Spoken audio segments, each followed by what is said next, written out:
महाराष्ट्र प्रदेश काँग्रेस पक्षाचे निरीक्षक राजेश शर्मा यांच्या प्रमुख उपस्थितीत माणगाव येथील तळा व तालुक्यांची संयुक्त काँग्रेस पक्ष आढावा बैठक शनिवार दिनांक 3 मे 2025 रोजी सायंकाळी उशिरा हॉटेल वक्रतुंड येथे पार पडली। या बैठकीस रायगड जिल्हा वरिष्ठ काँग्रेस उपाध्यक्ष मिलिंद पाडगावकर, रायगड जिल्हा ज्येष्ठ काँग्रेस सचिव डॉक्टर नरेंद्र सिंग, मच्छीमार रायगड काँग्रेस जिल्हा सेल अध्यक्ष मार्तांड नाकवा, इतर नेते जसे किरीट पाटील, वैभव पाटील, लंकेश ठाकूर, माणगाव तालुका अध्यक्ष विलास सुर्वे, तळा तालुका काँग्रेस अध्यक्ष शरद भोसले तसेच काँग्रेसचे इतर पदाधिकारी व कार्यकर्ते मोठ्या संख्येने उपस्थित होते। कार्यक्रमाची सुरुवात प्रमुख पाहुण्यांना पुष्पगुच्छ देऊन स्वागत करण्यात आले।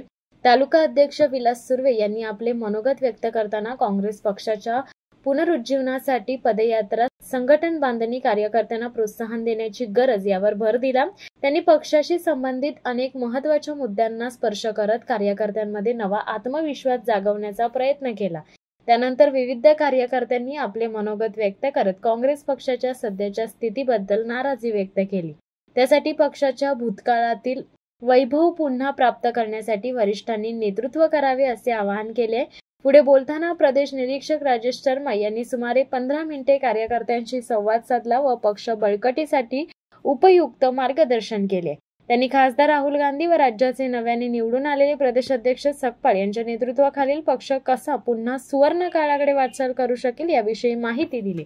रायगड जिल्ह्यात लवकरच काँग्रेस कॅडर प्रशिक्षण, गांधी विचारधारा शिबिर, हर घर बेटी गाठी अभियान, जुने मतदार संपर्क मोहीम राबवण्यात येईल असे देखील त्यांनी सांगितले। सर्व पदाधिकारी, कार्यकर्ते, हितचिंतक यांना विश्वासात घेऊन काँग्रेस पक्षाला बॅरिस्टर अंतुले यांच्या काळासारखा सुगीचा काळ पुन्हा देण्याचा निर्धार व्यक्त करत त्यांनी भाषणाची सांगता केली आहे। कार्यक्रमाच्या शेवटी आमच्या जिल्हा प्रतिनिधींनी राजेश शर्मा यांची इंग्रजी भाषेत मुलाखत घेतली। यावेळी माणगाव शहर काँग्रेस अध्यक्ष सुनील चव्हाण, इंदापूर विभाग अध्यक्ष महेश जाधव, तळा तालुका पर्यावरण सेलचे अध्यक्ष Mandeep Sakpal, barrister AR Antule, foundation अध्यक्ष इब्राहिम बंदरकर, शशिकांत पवार, फारुख परकार, निसार फिरफिरे यांच्यासह अनेक कार्यकर्ते उपस्थित होते। What steps have you all taken to rebuild party in Raigad district? We are going to house and house to contact our well-wishers, old Congress people, to save India.